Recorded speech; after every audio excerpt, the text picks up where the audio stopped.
America को Iran के supreme leader की धमकी, हर मौत का बदला लेंगे, ये मुस्तफा खामनेई ने कहा है। हॉर्मुज स्ट्रेट बंद रहेगा, मुस्तफा खामनेई का ऐलान। यूएस बेस पर हमले जारी रहेंगे, मिडिल ईस्ट में हर जगह हमले करेंगे।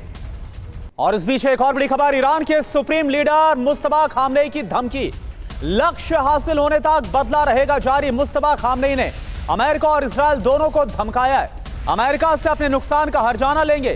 यह मुस्तफा ने कहा, हर्जाना नहीं मिलने पर अमेरिकी संपत्ति को तबाह कर देंगे। बहुत ही आक्रामक मुस्तफा इस धमकी में नजर आ रहे हैं। तो जो एक एक शब्द हैं वो ये बता रहे हैं कि मुस्तफा खामनेई के गद्दी पर बैठने के पहले उनके बारे में जो कहा जा रहा था, जो उनका तरीका अप्रोच है, वो उनके इस पैगाम में भी दिखाई दे रहा है। देखिए, मुस्तफा का पहला पैगाम क्या, इससे बढ़ेगा बारूदी संग्राम। बयान क्या है ये देखिए, अमेरिका से हर मौत का बदला लेंगे। इसका मतलब यह है कि अब जंग और ज्यादा विध्वंसक होगी, और ज्यादा विनाशक होगी। सीधी चेतावनी अमेरिका को। स्ट्रेट ऑफ हॉर्मुज को बंद रखा जाएगा, यह दूसरा बड़ा ऐलान है। इसका मतलब यह कि दुनिया के 20% तेल निर्यात पर संकट बना रहेगा। बिल्कुल। और देखिए, इसके अलावा मुस्तफा खामनेई का एक और बयान, स्ट्रेट ऑफ हॉर्मुज को बंद रखा जाएगा, जो अभी बताया। और इसके मायने आप समझिए कि अमेरिका इजराइल पर और ज्यादा आर्थिक तौर पर दबाव बढ़ेगा। और देखिए एक और बयान इसी से जुड़ा हुआ, अमेरिकी बेस पर ईरान के हमले रहेंगे जारी। मायने आप समझिए, अरब मुल्कों को यूएस बेस बंद करने की चेतावनी। और सीधे चलेंगे, हमारे सहयोगी मनीष झा इस वक्त वॉर जोन में मौजूद हैं, उनसे ही समझने की कोशिश करते हैं इन बयानों का, इन धमकियों का ग्राउंड पर क्या वाकई में पहले से इंपैक्ट दिखना शुरू हो गया। मनीष, सबसे बड़ी तो बात यह है कि मुस्तफा के आने के समय से ही यह कहा जा रहा था कि जो अली खामनेई थे उनसे ज्यादा आक्रामक हैं ये नेतृत्व के मामले में। अब बयानों में वो आक्रामकता दिखने भी लगी है, क्या ग्राउंड पर वो आक्रामकता नजर आ रही है? बिल्कुल, देखिए वो आक्रामकता ग्राउंड पर भी दिख रही है, खास करके तब जबकि पहले ही दिन सीनियर खामनेई की मौत हुई और उसके बाद से जब कमान मुस्तफा खामनेई को दी गई है, तो आप देखिए कि लगातार जिस तरीके से नंबर ऑफ मिसाइल्स और नंबर ऑफ ड्रोन के जरिए ईरान जो है सो चाहे वो इजराइल पर, अमेरिकी बेसिस पर या फिर मिडिल ईस्ट पर अटैक कर रहा है, उससे तो यही लग रहा है कि IRGC को अब अपना नया लीडर मिला है और उससे वो एक्सेप्ट कर रहे हैं। दूसरी बात यह है कि खामनेई के बदले खामनेई के तौर पर कंटिन्यूटी मिल जाने से रिजीम के हौसले बेहद बुलंद हैं और वो उसी ताकत के साथ अपने दुश्मन पर अटैक कर रहा है।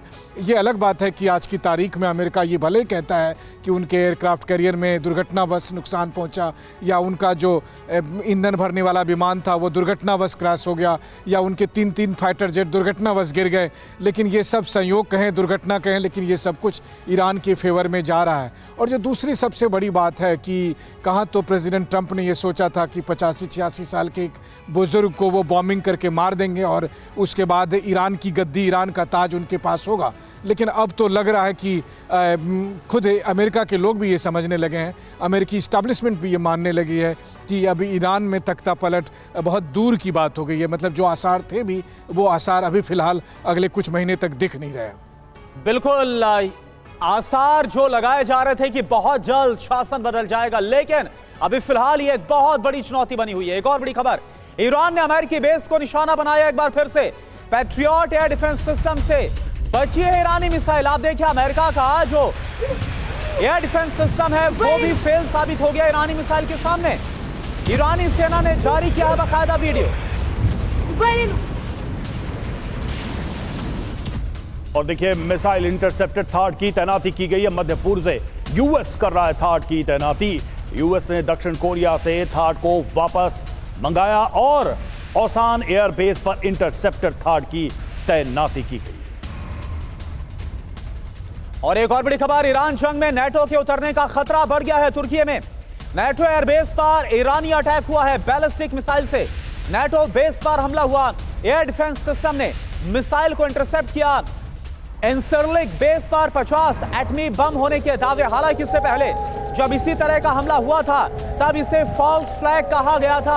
हमारे साथ जो खास मेहमान है, सबसे पहले वी के दत्ता सर, मैं आपके पास आना चाहूंगा। आपको याद होगा इससे पहले भी साइप्रस या फिर इससे पहले भी जो हमने देखा था ब्रिटेन के बेस पर हमले की बात सामने आई थी, तब इसे बाद में प्रूव हुआ कि ये फॉल्स फ्लैग था। लेकिन इस बार तुर्की में जो हमले की बात सामने आ रही बैलिस्टिक मिसाइल से, क्या आपको लग रहा होगा अगर वाकई में ऐसा हुआ है तो फिर आपको कितना बड़ा खतरा नजर आ रहा है? देखिए, ऐसा है कि ईरान जहाँ पर भी अमेरिकन बेसिस हैं, जहाँ पर भी अमेरिकन एसेट्स डिप्लॉयड हैं, उसकी रीच के अंदर है, उसको वो टारगेट कर रहा है। अभी अगर ये तुर्की पे हमला हुआ है जो एक नेटो का सदस्य है, तो आर्टिकल 5 इन्वोक हो सकता है अगर वो करना चाहें नेटो के मुल्क, क्योंकि एक मुल्क पे हमला दूसरे सब मुल्कों पे हमला माना जाता है।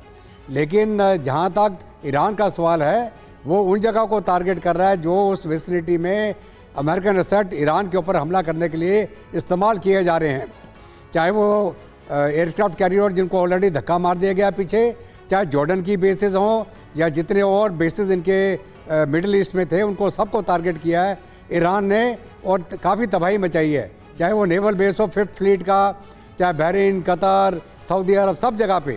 तो अभी क्या रिटेलिएशन आएगा, क्या नेटो इन्वॉल्व होगा, ये क्वेश्चन मार्क है। लेकिन जहाँ तक ईरान का सवाल है, वो लगातार सब अमेरिकन एसेट्स को टारगेट कर रहा है, अट्रीशन कॉज कर रहा है और चेष्टा कर रहा है कि अमेरिका को उसके ऊपर हमला करने के लिए उसकी इंटेंसिटी कम हो जाए। उनके रिफ्यूलर जितने हैं, अभी जैसे एक क्रैश हुआ, एक बच गया, लेकिन अमेरिका के पास 605 रिफ्यूलर्स हैं। एक दो गिर जाने से कोई फ़र्क नहीं पड़ने वाला, अमेरिका को दोबारा उसको रिप्लेनिश कर देगा। 650 एक बहुत बड़ी फिगर होती है रिफ्यूलिंग एयरक्राफ्ट के लिए, और ख़ास करके पूरी दुनिया में डोमिनेट करने के लिए अमेरिका इनका इस्तेमाल करता है। तो अभी ईरान सर, लेकिन बात वही है ना कि क्या ईरान से निपटने के लिए अपनी सारी शक्ति अमेरिका लगा पाने का जोखिम लेगा, और वो ट्रंप की अपनी सरकार के हिसाब से डोमेस्टिक ऑडियंस के लिए कितना सही होगा, कितना मुफीद होगा, वो अपनी पीठ कितने थपथपा पाएंगे, ये बहुत बड़ा सवाल है।